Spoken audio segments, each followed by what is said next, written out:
Hey, it's Storyworthy. Today on the show, comedian Steph Tolev talks about how she can't use public toilets. Around like 9-10 years old is when I started having issues with going to the bathroom publicly. And it's a problem because I'm traveling all the time. And the doctor's like, when's the last time you had a bowel movement? And I'm like, excuse me? And I'm like, I don't know what that means. And my mom's like, when's the last time you took a shit? And I was like, I don't know, like 5-6 days ago. And the doctor's like, Jesus Christ. And my mom's like, what the fuck do you mean 6 days ago? That was when it was really, when we realized there's a problem.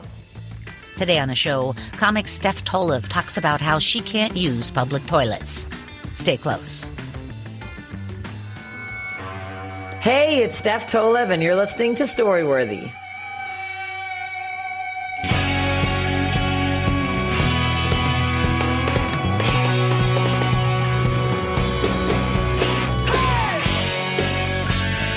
Welcome to Storyworthy. My name is Christine Blackburn, and I'm coming to you from Los Angeles, California. Whether you're a longtime fan of the show of over 11 and a half years, or you're a new fan, welcome to Storyworthy. I hope you guys enjoyed the show last week with writer Bill Odenkirk. Holy cow, Bill Odenkirk came out with this story, and the title of the story was, I Lost It in Rome. And I don't want to give it away, okay, Steph? I don't want to give it away, but let me just tell you something. He goes on vacation with a girl that they're going to break up. Like, they're already broken up, but the trip was already planned. You know what I mean? So they're trying to be like adults about it. Like, you know, we got this trip planned. We're going to Rome. Just let's be decent and take the trip. As soon as they land, and this is, you know, all the traveling from LA to Rome, all the traveling, and they finally get to the hotel. She goes to the bathroom. He sits down on the TV, and he turns on the television, and the Twin Towers had just fell. Oh, my God. It was 9/11. And now he's in Rome with this girl who is crazy. She wants to take a ship right now today and start heading back to the U.S. on a ship. It's a great story. So you guys go back, listen to Bill Odenkirk talking about losing it in Rome. But don't go anywhere today, you guys, because today I have on the show comic Steph Tolev, and she brings forth the topic, I can't use public toilets. And this is interesting. In fact, I was just looking at Twitter this morning, and another comedian friend, maybe you know her, Joe Kimmel, she was saying that she can't go to the bathroom on the airplane. Like, she cannot use the public airplane bathroom. And I'm thinking, that's crazy, because what do you do? I mean, I know they've got those funnel things. You could use like one of those funnel things, but I don't want you to tell your story now, but Steph, is this all public toilets, or is this just? Yes, I travel for work, and I cannot use, I can't go number 2 in public. Well, I sort of understand the number 2, but I don't know. I mean, if you have to that's go, a problem. you have to go. I can't. If I have to go, I go in and like I tense up and I can't do anymore. Like, it's a whole situation. It's very upsetting, and it's like I get very sore stomachs, and like, yeah, it's a problem. It's like it would like. Do you plan ahead then? I mean, obviously, when you fly and stuff, you gotta make sure. Yeah, I make sure that I have to plan around. I have to do my morning poos, or like the second I land, we got problems. That hotel, like if my hotel's not ready to go, we got big issues. If they're like, your room's not ready, I'm like, it is ready, because it's coming out of my ass. Like it's ready to go. Like, my body knows the second I get to the hotel that it's coming out. Have you taken any super long flights then that this has become a major problem? Yeah. So I just went to Dubai in November, and that was, we didn't go. No poo, 16 hours. And like, I usually poo at least twice within 16 hours. Like, if I'm awake, obviously I'm not pooing in my sleep, but like, that would be crazy. I'm not shitting the bed. I mean, I have. I don't think I haven't. I have shit in the bed for sure. But, no, this is, it's gotten a little bit better since I've been older, but my story that I'm going to tell takes place when I was younger, which it became a really big problem. Like, it was like a borderline medical problem.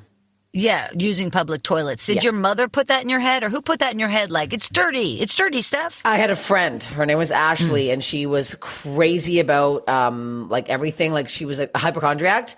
So when we used to eat French fries together, we would eat a fry, and we hold it by the end, and then throw the nub at the end out.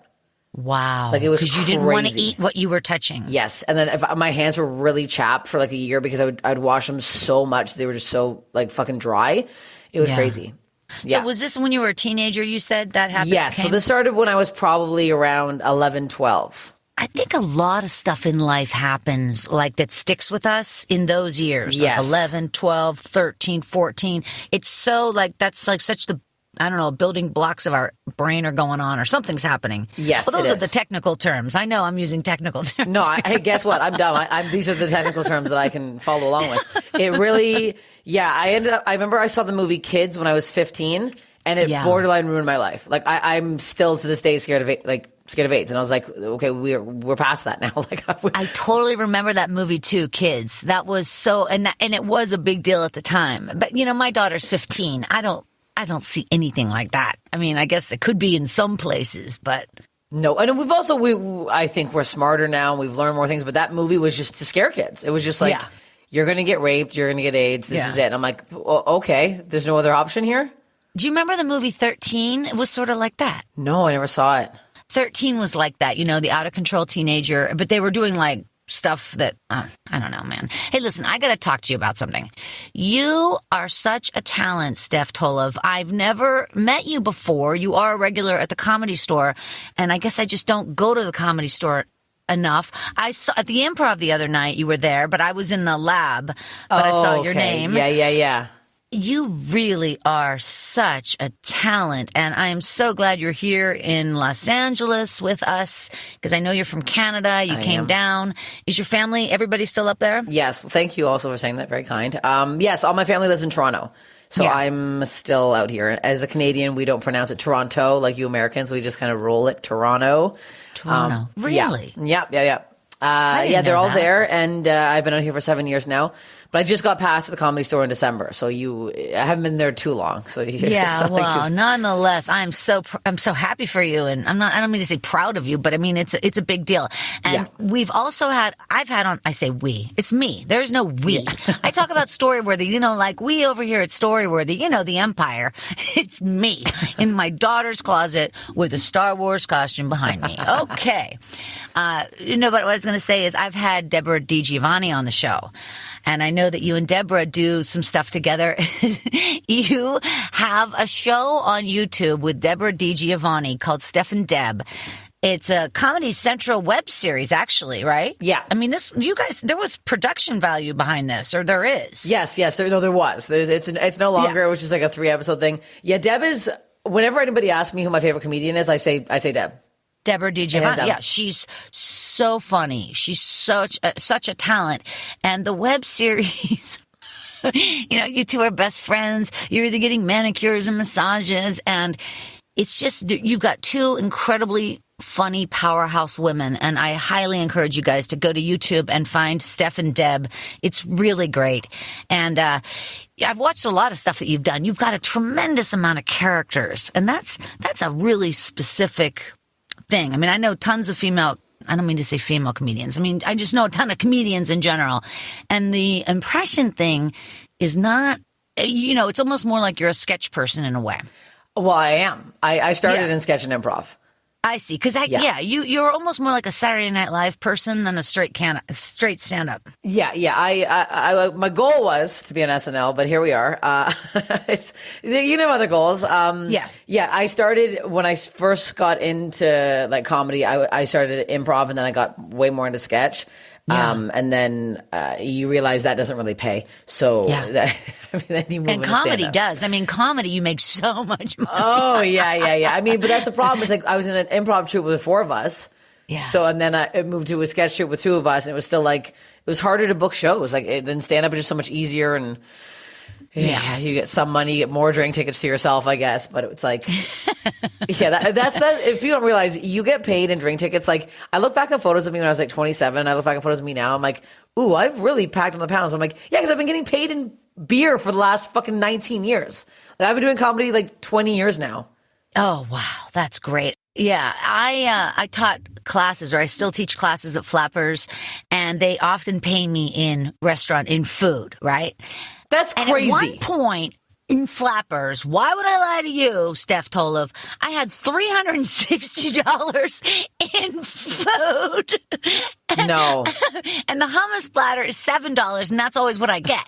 So I could have hummus platters for the rest of my life. No, what I did. That is psychotic. What I did with it is I taught the classes, I got the money, and then I did a show last year at Flappers. I did 7 months in a row, and of course I would comp people's tickets, and then I would buy people food, and I would beg people to come out. I'll buy your food, I'll buy your entry, I'll buy you a hummus plate, I'll get your drinks, and I've gone through the 360, but it took some time.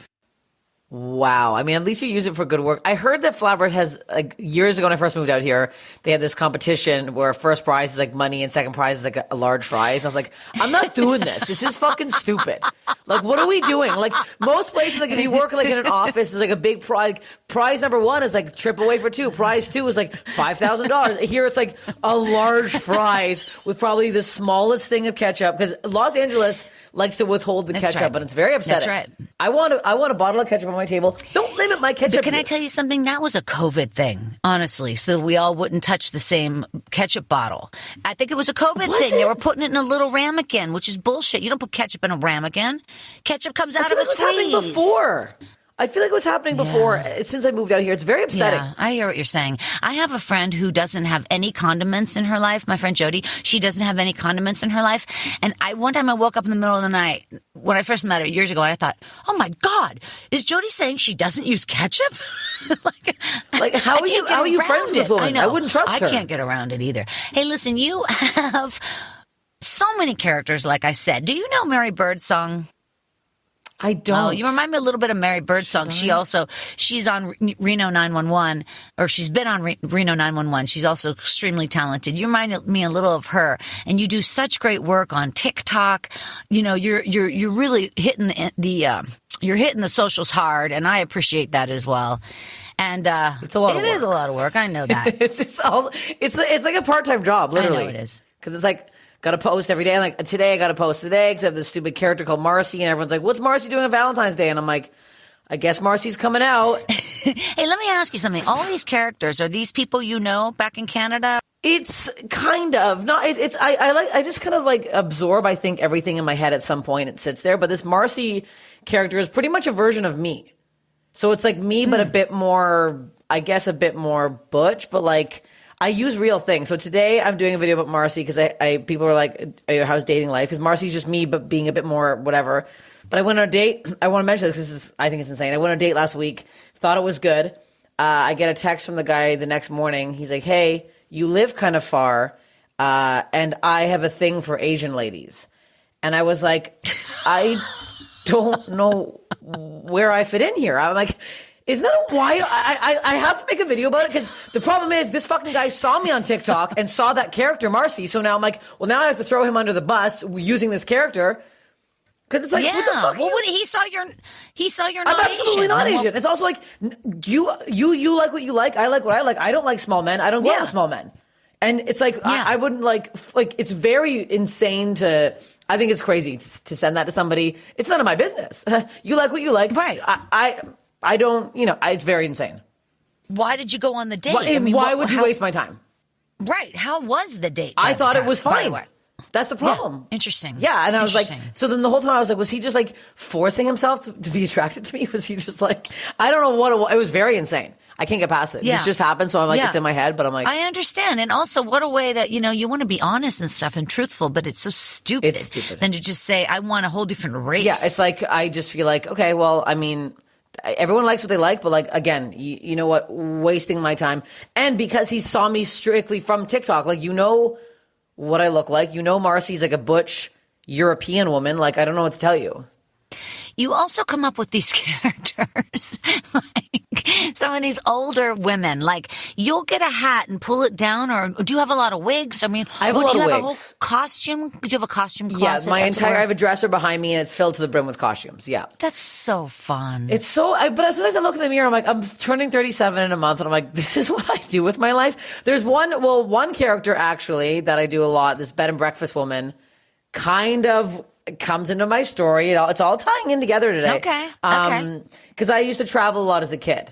Yeah. So I think I've just seen a lot of very eccentric characters in my life. Was your father or mother in the military? No, my mother is a Highland dancing teacher. How interesting. Very interesting. So that's where a lot of characters have come from. And so for those of you who don't know, Highland dancing is like Scottish dancing with the kilts and the bagpipes and the Highland games.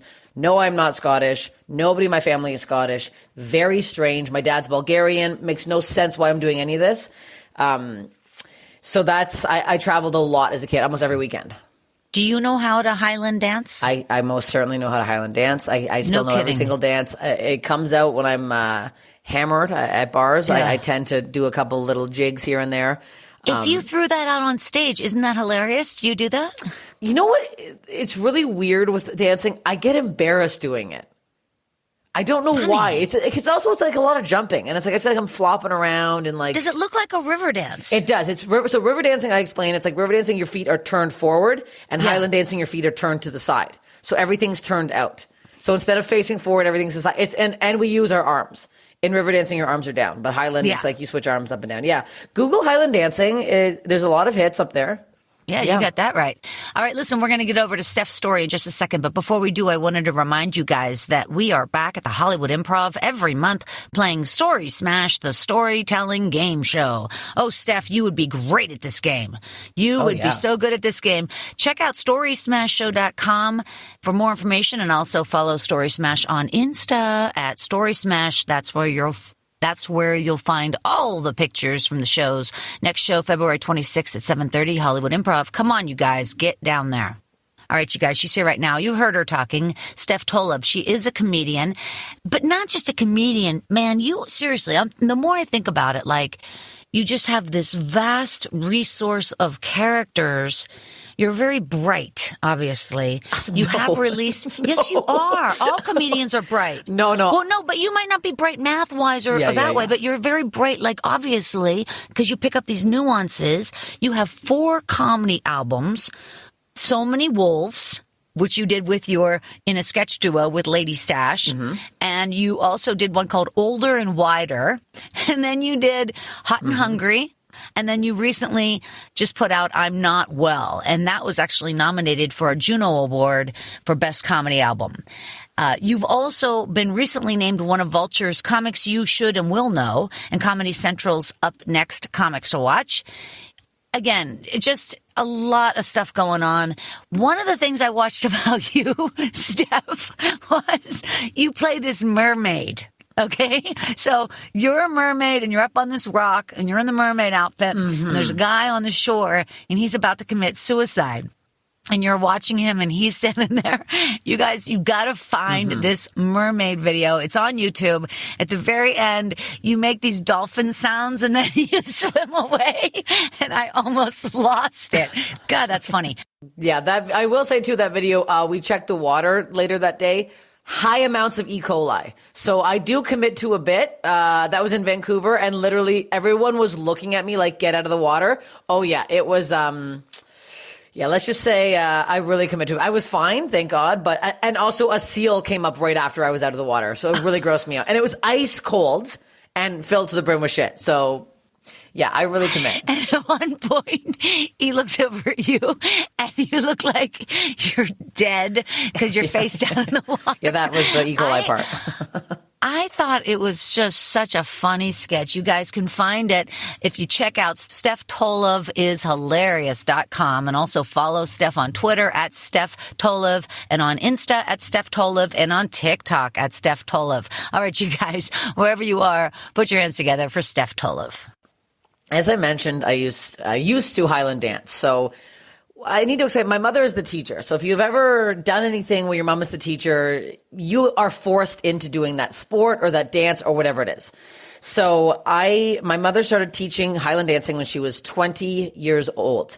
So I, of course, had to start doing it. So me and my sister both started when we were 3. That sounds insane. There's video footage. There's photo evidence. I was Highland dancing at the age of 3, which is insane. So now when your mother's a teacher, you're not just doing it occasionally. I would go to dance classes 3-4 times a week, because that was it. I'd finish school, walk up to the church my mom taught with my sister. We'd do classes every week. Every weekend there was a competition.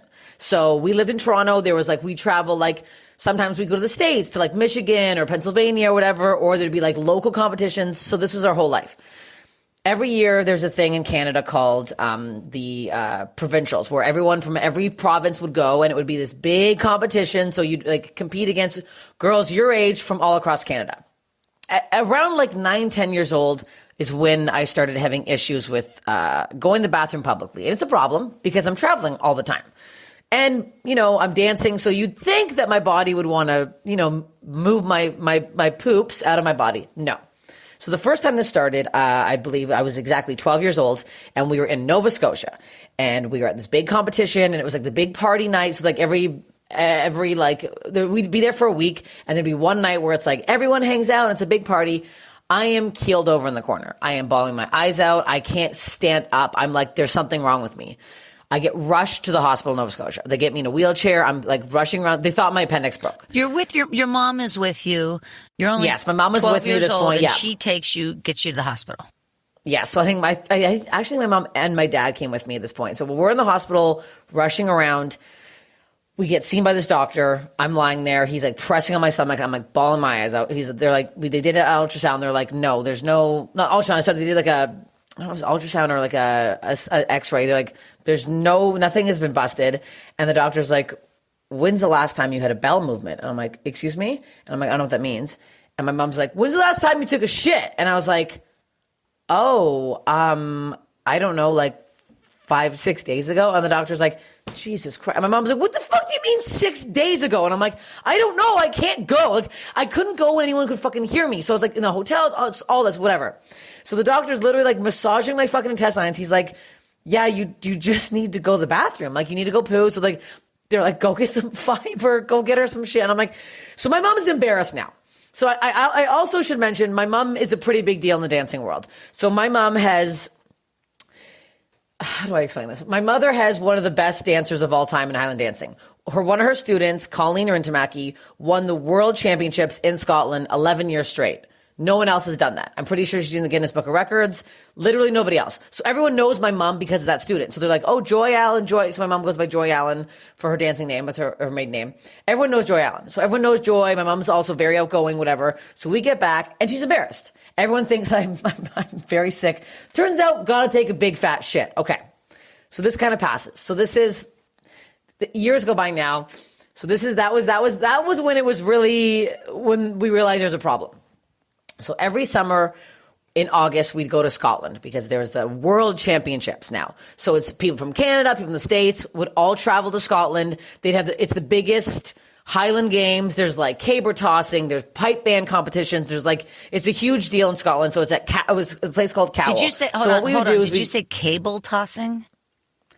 Caber tossing. It's when you toss like a big log. It's like, it looks like a telephone pole. Telephone pole. Yes. And you have to flip it over. What's it called? So this is all part caber tossing.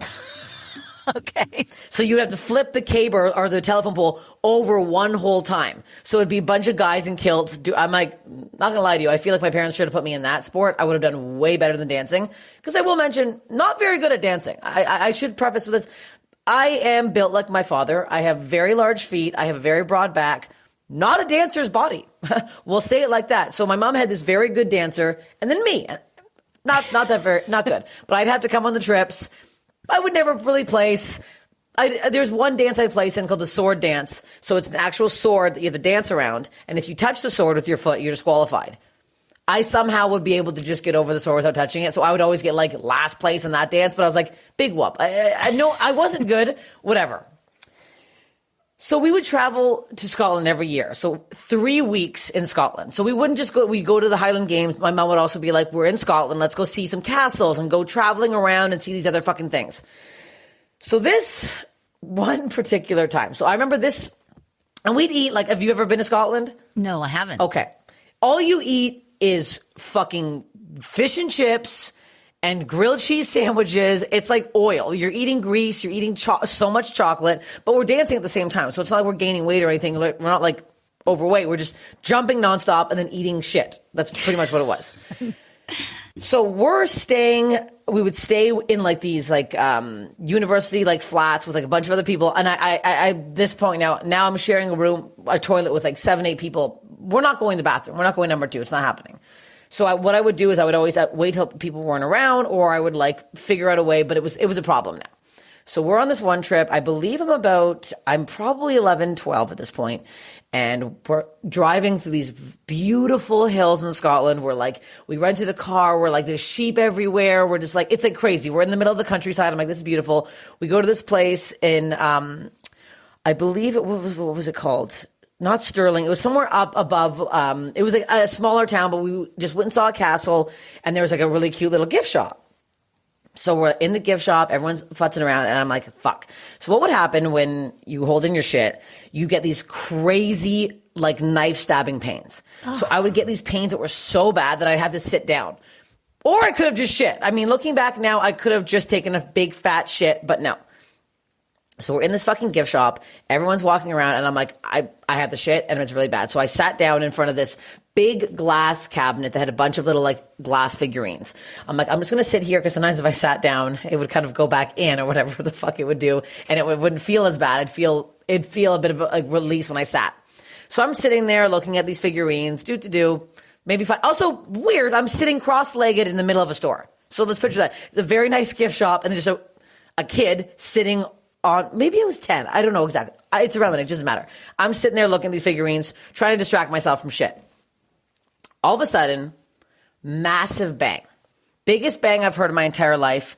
I feel like a fucking force on me. It felt like I've never felt this in my life. It was like, poof, and there's dust everywhere. I open my eyes. I feel this weight on my chest. And I'm like gasping for air. And I'm like, oh my fucking God. I'm like, I thought like a bomb went off. I don't know what the fuck is going on. People are screaming in the store. Everyone's running around. I open my eyes to a woman lying on top of my body.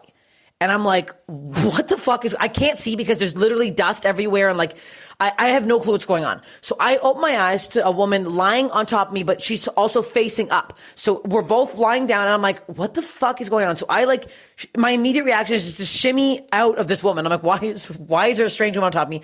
I shimmy out. My mom's calling my name. I run over. I find my mom. I'm bawling my eyes out.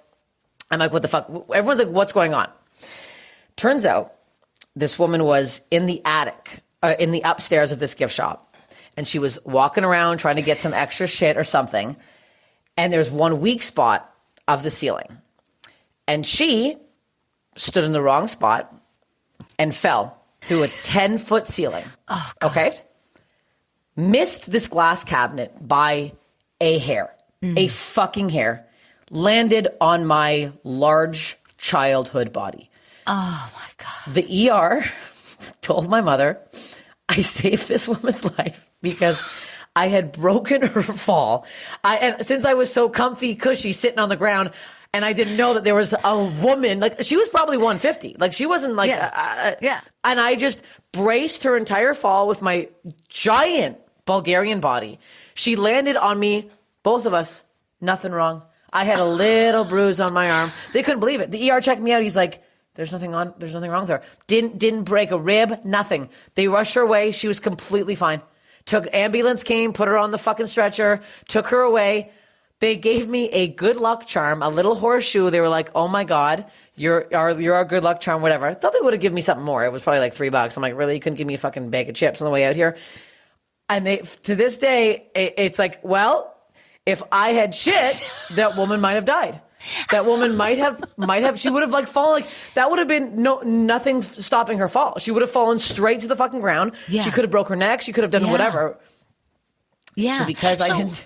So when did you poop? I ended up pooping, I think, later that day because everyone was like, did you poop when that happened? Because like you would have thought that woman would have like pushed the shit out of my ass.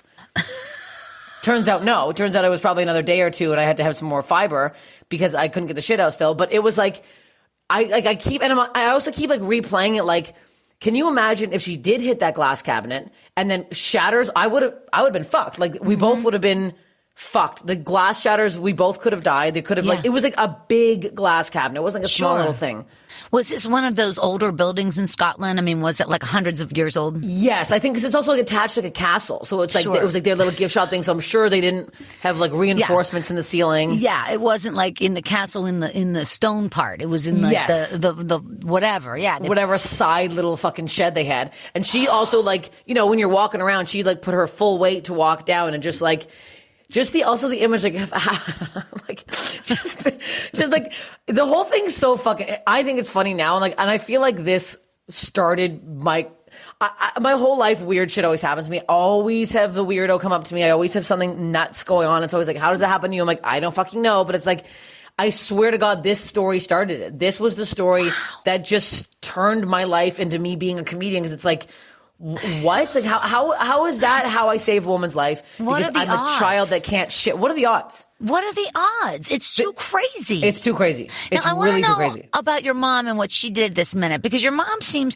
like, because I'm a mother, I have one child, she's 15. If my kid couldn't shit when she was 10, like I would have been in. Like I would have had her in counseling and all of that because it's so important because you could kill yourself, you know, Yes. like with poison or sepsis or I don't know what the words are, but why wasn't your mother like more on top of this situation? She's the one dragging you around. Yes, I don't think she knew it to the extent it was. And also my mom, like, you know, like this student of hers that was a very good dancer, my mom would get so nervous for the competitions and like watching her that she'd get herself like really worked up. So I think I was like a low priority for her. Like I'm just like the freeloading daughter that's just like doo-doo-doo, I'm eating chocolates, I'm not fucking doing anything. But like I remember at the moment where we all thought it was like a gunshot because it was such a loud fucking bang, and because so much of the ceiling had fallen through that people and like there was just dust in the whole fucking place. Obviously they're not dusting up there too, so it was just like probably hundreds of years of dust that just fucking maybe asbestos. Who knows what was in that fucking ceiling? But like the chaos. Then to the finding out what happened, then to like because at first no one knew I was underneath her. They just saw her lying there because I had shimmied away. But the fact that I was unscathed. What did she say to you?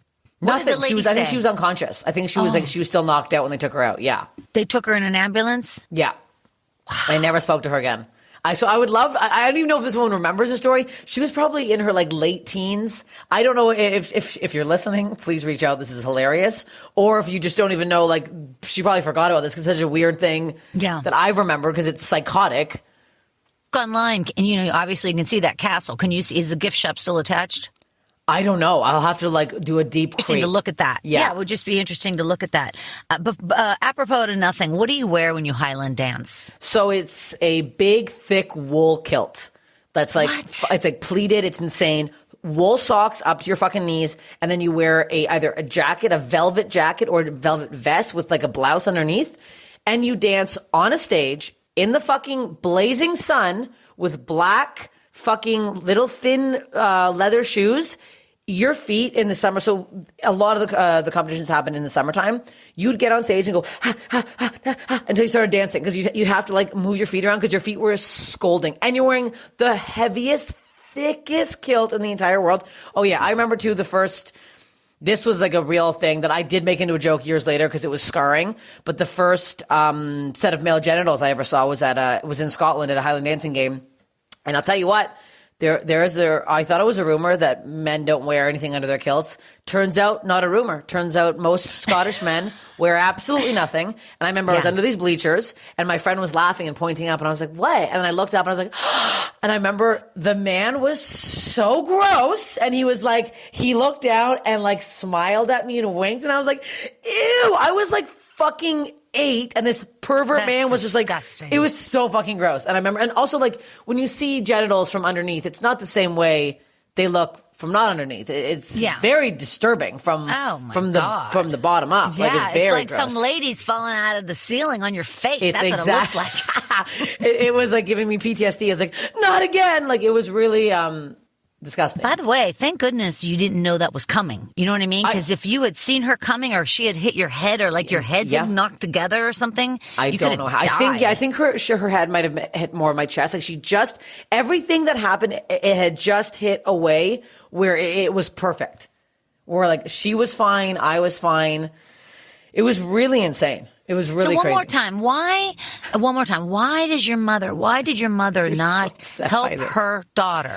No, I really want to know this, because if your daughter can't shit, like, that's a big deal. I don't think I was I don't think I was really vocal about it. I don't think I was like, Mom, I can't shit. I think I was like embarrassed by it, and I didn't want to really talk about it. So I would just kind of go on my own, and then like when I would shit, it would be big and it would hurt so bad when I came out of my ass. Like, it would like bleed. It was bad. It was fucking bad. I had a nephew that pooped like that, and no names, of course, but he couldn't poop for days, and then they would have to he'd have to keep flushing the toilet while he was pooping because it kept coming. Yeah. You can't the toilet can't handle it. No, the toilet can't handle it. And also, for some reason, I felt like the plumbing in Scotland too wasn't as good. So it's like the holes also seemed smaller. So I'd be like, is it going to go down that hole? And there'd be times where it didn't. I think my sister had this problem too, and I remember her and her friend one time had to go get a stick and bash up the turd in the toilet because it wouldn't go down. Oh, right. I know, it's a lot. I'm sorry to the listeners. I'm sorry. Have you been back to Scotland in the last 10, 20 years? Yes. I went with an ex-boyfriend. I was an ex-boyfriend when I was 25. And I took him around to see some things. And I shit normally. Totally fine. Yeah. That boyfriend also had no sense of smell, so I think it was... Oh, that was nice. It was very convenient, honestly. That was convenient. Yeah. What is the good food in Scotland? Like, I know you were talking about grilled cheese and fish and chips. What is haggis? What is that word? Haggis is, I believe it is the inside of a sheep's stomach. Jesus. Yeah, it's not bad. I've had it before because there's like a day called Robbie Burns Day, which I believe is January 21st. Somewhere around there. I only know that because we'd have to Highland dance every Robbie Burns Day. We'd go to Legion Halls. Who was Robbie Burns? Robbie Burns was a famous Scottish poet. So you'd go and somebody would read. And the Legion Halls, I'll tell you right now, they are filled to the brim with perverts. If you're wondering who's at a Legion Hall, it's old, disgusting men who have that, that Legion Hall nose, that big, bulbous red. It's an alcoholic. It is. It's an alcoholic. It's a whiskey nose.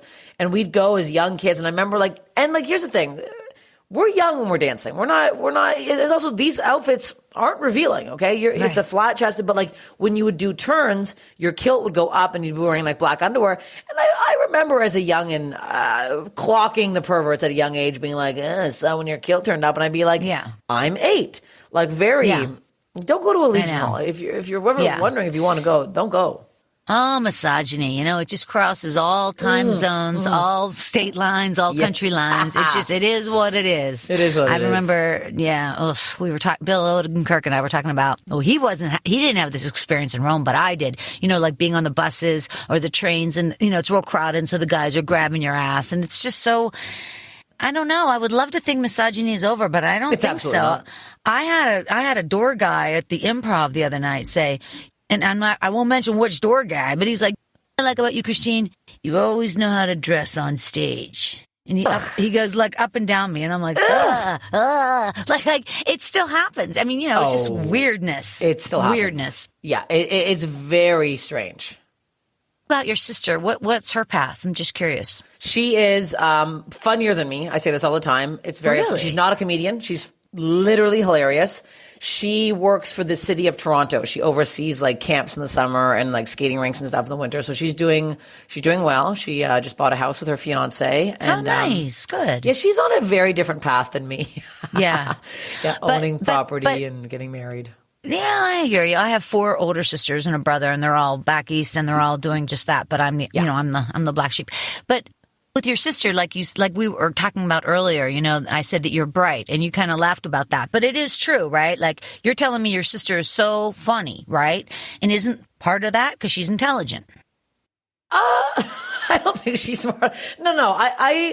I guess, I guess I see it in a different way. I forget that witty is smart. Yes, it is. Being quick and that kind of stuff. But it's crazy. I've been sitting here looking at my covered California bill for about 3 days. I do not understand what insurance is. I don't understand what a deductible is. If I had, when I first was here, I'm Republican, conservative. What's that? I'm dumb when it comes to anything else, but I can make people laugh. Sure. And I can put people on the spot and stuff like that. But I'm quick with crowd work and shit. But most other things, I think everyone in my family, we're all street smart. We'll say that's what I'm saying. I'm not talking about book smart. I'm talking about street smart. We're definitely not book smart. My oldest sister is a lawyer, and she said to me a couple of years ago, she goes, one thing I really wish I had is a sense of humor. And I go, yeah, that is weird because you are very smart, but God, you're not funny at all. She's not. She has, there's no, but so I'm not saying it's always that way. I'm just saying that often in life, like last week talking to Bill Odenkirk, all those guys writing on The Simpsons all went to Harvard. Yeah. Literally. Yeah. Literally. And Bill crazy. has a PhD in inorganic chemistry. Wow. Took him 7 years to get after college. And now he's a comedy writer. Oh my God. Yeah, that's wild. No, yeah. I have no fallback. This is it. So listen, what do you think about Los Angeles? Are you happy here? I am now. It took me a while. Where are you from originally? Pittsburgh. Okay. Yeah. So back east. Yes. Yes. I guess people call Toronto out east, even though for us it's kind of central of Canada, but not central, but more east. But it took me a bit to adjust to America. I will say that. It's definitely scarier here and the guns are wild. And LA as a whole is just, if you've ever been to Canada's the one thing I'll say, much cleaner. Much cleaner. Yeah, I've been to Toronto. Cleaner. I used to be a flight attendant, so I did the Toronto run a lot. Oh, nice. I would always run around the city. I remember the Pantages Theater. I'd always see what was at the Pantages, and I'd always, so, yeah. But it's been years, and so I don't really know Canada, and I've never been to Vancouver, because I kept thinking I'd work there. You know what I mean? Like, I never thought I had a vacation there, because I figured, oh, well, I'm sure I'll get a job up here. At some point. Of course, it hasn't happened. So I don't know Canada well. Also, my sisters and my mom took that train, across the country to Banff. Oh, the Trans-Canada, whatever? I want to do that bad. Yes. Have you done that? That would be, yeah. I mean, no. There's like Saskatchewan I have no interest in being there. It's it's all like prairies and like farms. And but the mountains, I mean, like Banff and... The mountains. Oh, yeah. If you go through like Vancouver, Calgary, that whole thing, Banff, Whistler, it's nuts up there. It's really crazy. It's beautiful. Yeah. Lake Louise, have you heard of that? It's like, I've never been, but it's like, the water's like turquoise. Wow. It's like this, it's crystal clear, just runoff from the mountains. Yeah, it's really wild. Yeah. Where do you live in LA? What part of LA? That's all. I'm in East Hollywood. In East Hollywood. So am I. I'm in Silver Lake area. Oh, we're close. Yeah. I'm right off the 101, off the Western and Santa Monica. Sure. So I'm central. Yeah. If you go up to Griffith Park, that's a real respite for the city here, I'm there all the time. Yeah, me too. That's where I walk my dog every day. Yeah. And I've been living in LA. It'll be 25 years in August. And and I've always lived within 4 or 5 blocks of House of Pies. That's kind of like the ground central. Yes. Because the park, because the park is just like, it's such a wilderness up there. It's great. It's wild. Yeah. Yeah. No, I hike my dog there. I try like 5 times a week. What kind of dog do you have? There. Golden Retriever. Oh, I love Golden Retrievers. Aren't they the best? What's his name? Susan. It's a girl. Everybody gets very upset in this city, though, because I did not adopt. And I understand. Trust me, I know. You can't say that. If somebody says, where did you get her? You just say, oh, this shelter down on Melrose. Yeah. But the thing is, you can't even lie about Goldens because, like, you see my dog and you're like, oh, she's perfect in every single way. Like, she's literally an English cream. She's an all white. Here, I have a little pic I can show you. Bought her. No doubt I bought her. I bought the fuck out of this dog, and I've never been more obsessed. Look at this fucking dog. Oh, my God. She's perfect. You can't see her, but it's like, she's perfect. Is she crazy. 110 pounds? How much is she? She's 85 pounds. She's a very large woman, yes. No kidding. Yeah, but here's what I always say to people, and it jokes on me for getting an overbred dog.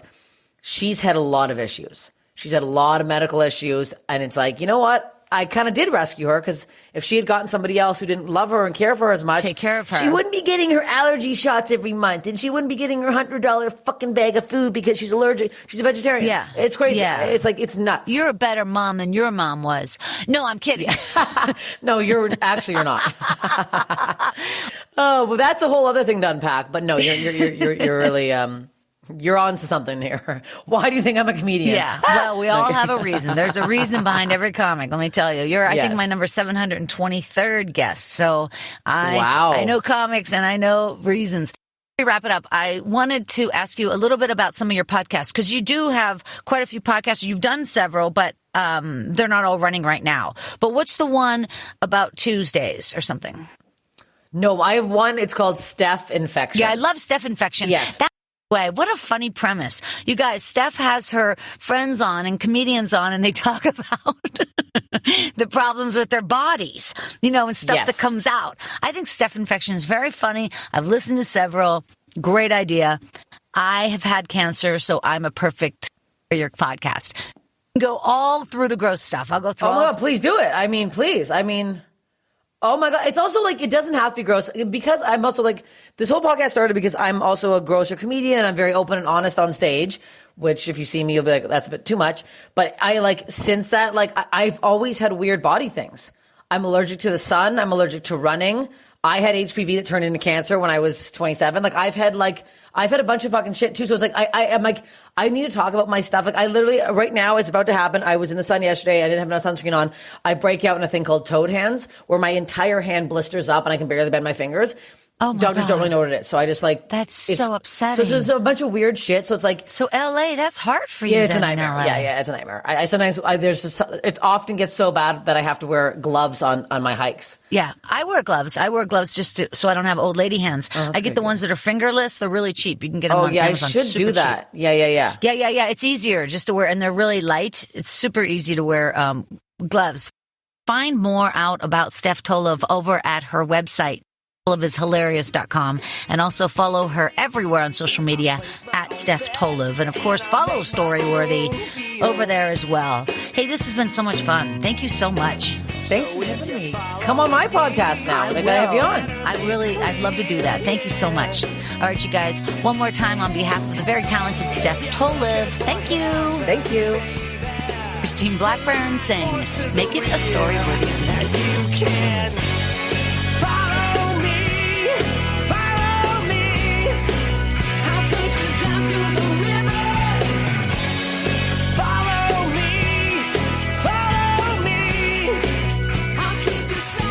Thanks for joining us on the Storyworthy podcast. We'll be back next week with all new stories. Subscribe to Storyworthy on iTunes and visit the Storyworthy website at storyworthypodcast.com.